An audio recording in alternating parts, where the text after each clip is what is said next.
Boutique bijoux d'or Mossi Elengi. Boutique bijoux d'or Mossi.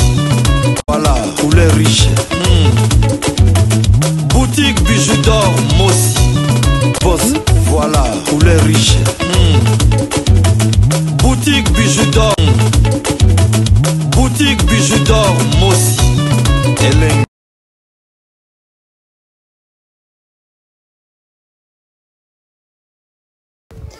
Oui, bande kolangelo moka dalina solo na minute oyo.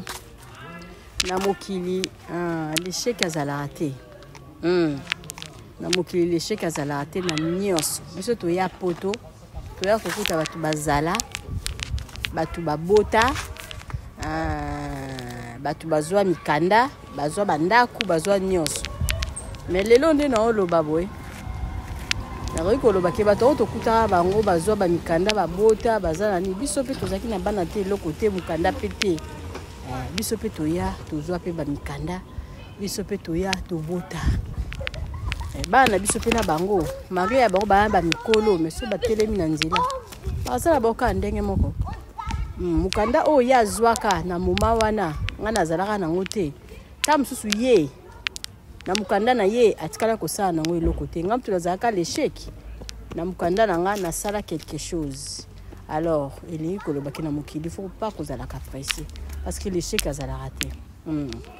Ezala musupe basomba bandako banda somba ndako tamso modifier te mais yo ye na ona sima osombi penza pe ndako na modifier ozape bien koleka ye.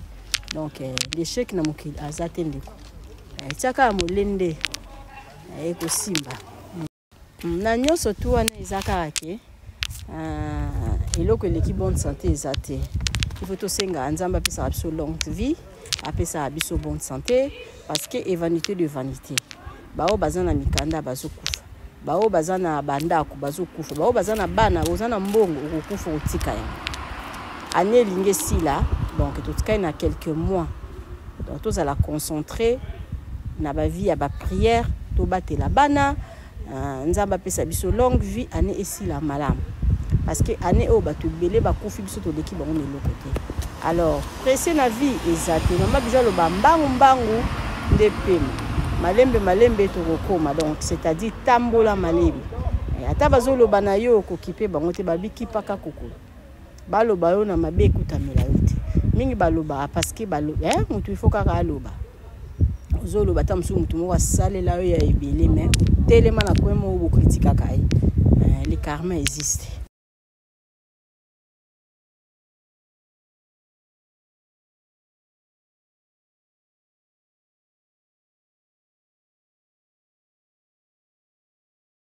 Ma bijou aligné vraiment place au a aidé batou na moins cher mais au moins ça ya pour ça la maman au moins ba biloko tu non ah nga ba tsu ba chambre awa au moins ba place au yo aba gitango nga iso za na mbongo muto za na biloko moins cher boy ah ma bijou pensa na poto na pesi ba no mbote yango mona au comment la patrona mais pour le biloko boy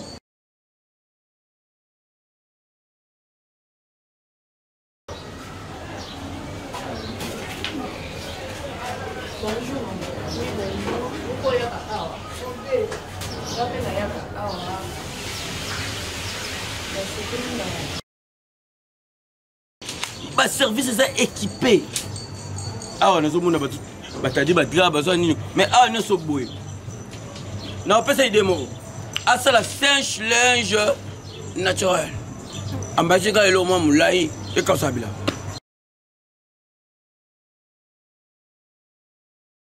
Bonsoir la famille Mama Bijou na ye kaka ko présenter bino salon na biso ya sika na appartement oyo to benga appartement numéro 1 bandeko oyo bosi bokende kuna bovanda kuna.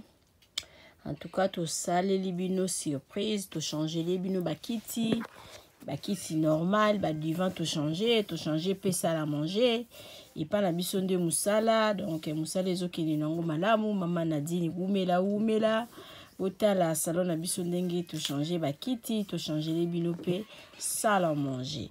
Ndako bozomona ezali chambre salon cuisine. Et comme capé 2 chambres salon cuisine. Bengangai au sala réservation ya appartement numéro 1 au Kozala jamais d'ici. Merci.